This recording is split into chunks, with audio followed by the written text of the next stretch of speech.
Hello, bonjour Alberta. Did you know that at least 238,000 people speak Français in Alberta? And those numbers just keep on growing? Oui, oui, c'est vrai, it's true. And thanks to Shaw TV Community Access Programming, we get to reach out to everyone to let you know all about special people, places, events, and activities happening right here in this great province, in both English and en français. That's right, mes amis. We begin the first part of our program in English, and then we repeat it en français. So stay with us.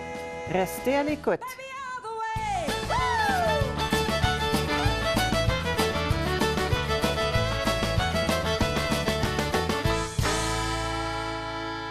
Hello, bonjour Alberta. Welcome to our show. I'm Anne Boiteau.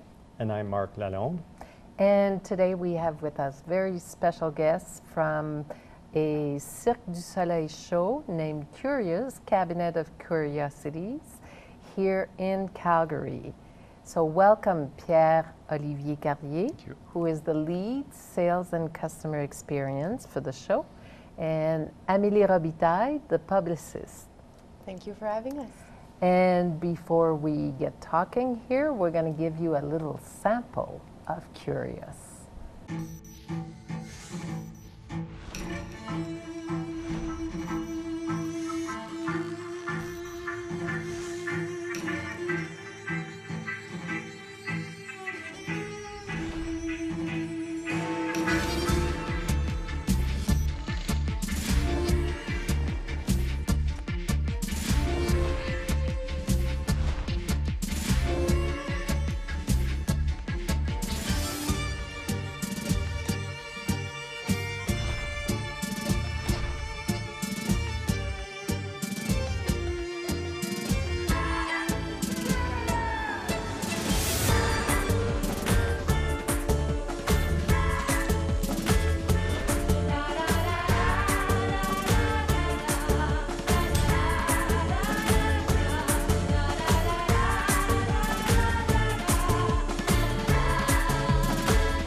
So Amélie, Yes. you're here to talk about the show.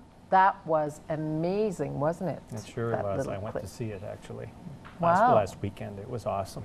Awesome, eh? So tell us a little bit before we get into the details of the show and the artists and everything else. Where are you guys from? I'm born and raised on the north shore of Montreal, so a little suburb called Rosemère. And I've been working in press relations for the past 3 years, based in Montreal, and KURIOS is actually the first show that I'm touring with.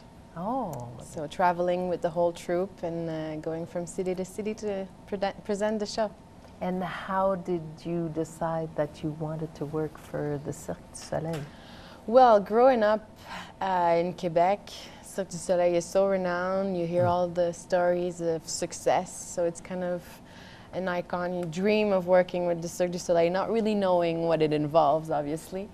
And then, certain moment in life, opportunity, there was an opening, and I didn't have any kids, no boyfriend. I said, all good, I'm going. And I don't regret.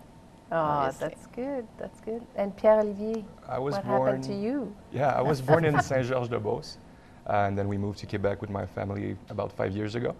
That's where I started working. But before, I used to work as a circador. That's what we call our local staff that we hire from city to city.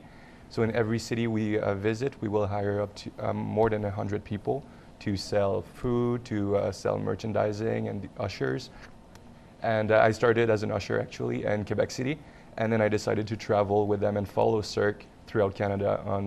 I also worked on Totem, which was a show that was created in 2010. Yeah. And then I also did Amaluna, the show that came out in 2012. And then this is my first time as a lead. The first time I actually hired by Cirque to do it. So it's really exciting. And I've started this tour in Montreal in April. And it's been a little bit more than a year now. Wow, Yeah. amazing. So you basically both ran away and joined the circus. Yeah. Exactly. Yes. To the desperation of my mother. Oh, really? There's still that problem, is there? Yeah. I thought it would be much more high profile now.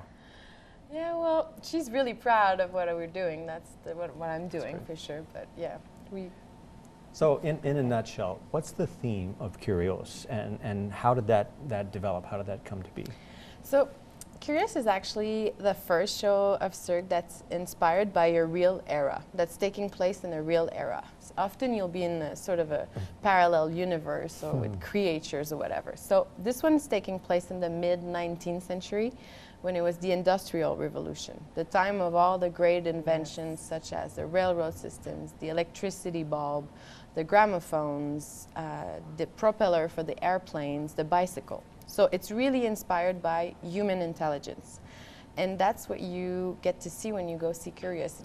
The action is taking place in the laboratory of a mad scientist and all his inventions, and then he's trying to travel to another universe, a parallel universe, but it doesn't work out really well. So the characters from that universe travel into his cabinet, his workshop, and they bring life to all his inventions. Ah. And it's really steampunk inspired, so you'll see that the costumes are very, the sepia is the basic inspiration color of the show, but there's a lot of different fabrics like leather, really Very steampunk. natural fabrics, not Yeah. synthetic fabrics, which came much later than 1850. Exactly. Okay. So, Pierre-Olivier, Yes. what's your favorite character in the What's show? my favorite character? All the characters have amazing costumes on this show. Microcosmos is probably the one I like the most. It's the one with a big belly that you see, and then there's also a surprise inside the belly. So if you get to see the show, you'll discover a surprise inside of it, and it's a really cool costume. And I also really like the one from the accordion man. Fun fact about this one: it takes a week for the person that makes a costume to make it, but they spend all of their time inside a costume, making Sewing. it from the inside. Yeah. So there's one person in Wow. Montreal who gets to spend 1 week every now and then just trying to make another costume for that one. And do they have to make more than one costume? Of course, because Yes, they're doing eh? obviously, they're performing between 8 to 10 shows a week. So first of all, Costumes get they used. need a backup. If anything happens Yes. on the first show, and we have a second show that same day, we need a backup costume. And because they perform like the contortionists or even our fishes that are trampolinists jumping on a huge trampoline, well, the fabric gets used and they need new costume. It depends. Certain have a lifetime of 6 months, others a really shorter costume Yes. lifetime. We also have people on tour who are they're there to take care of the costumes. So there's 3 ladies that are traveling with us. They get to repair the costumes, make sure that they fit properly, because if they don't fit right, it might affect the performances. And the bodies of the athletes and the artists change, obviously. They'll gain a little bit of muscle or lose a little bit of weight, so Yes. everything needs to be adapted, yeah. Wow. And it's something that's almost dead now, but we also have somebody who's is in charge of fixing the shoes. Also, we have some artists in Montreal that take care of the shoes, the wigs, and everything's coming from Montreal. Yeah. Everything's handmade in Montreal, and at Cirque, when they started creating shows 30 years ago, they would buy fabrics. Oh, we love this one. It's really special. That's going to make a beautiful costume. But then the year after, they're creating a new show. They don't want to reuse the same fabric. So they realized they were left over with so many pieces of fabric that they were not using that now they only buy white fabric and they silk screen paint them, they hand dye them. It's all done in-house at our workshops in our studios in Montreal. That's true. Wow. Wow. Things you don't know when you start, but you learn with experience. Exactly. Right? As it goes on with all those shows that have to be put together. Yeah. What about the props? Are there people that just look after that, or did the artists look after their? I mean, obviously there's a background scene and other things like the train that goes around and Yeah. things like that. But each of the performers, the gymnasts, the acrobats, the jugglers, all of this have their own props. Do they Yeah. look after that themselves, or are there people that do that for them? Well, it's fun you mentioned the props because you've seen the show, and Curious is actually the show that has the most props of all the different Cirque shows. The great fun fact about our show is that we got most of our props from junkyards and antique shops, and we modified them because it's Industrial Revolution era Sure. inventions. It's a cabinet, it's a workshop of a scientist. So if anything happens to one of the gramophones or one of the typewriters in the show, well, we just go shopping. We don't need to call Montreal and say, hey, we need another one of those. Can you make me a new one? So we have a team of, there are 3 people for props. So not only are they fixing every day a little bit of paint and everything, but they're also running the show tracks. So you need a props technician to help prepare everything. Of course, the artists are also responsible to putting it back in its place, making sure it's there for when they need it. But Well, some of them perform actually on the props, so I Yeah. imagine Yes. Yes. their safety matters. They're going to be really Yes. attentive to that everything stuff. is inspected every week, as far as safety matters. But can we talk about the music for a minute? Sure. Because I was blown away.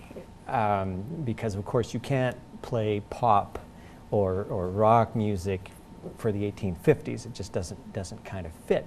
So how did you come up with that fantastic music that comes along with it? That is upbeat. That is really incredibly produced, but at the same time it 1850. works. It works at that time.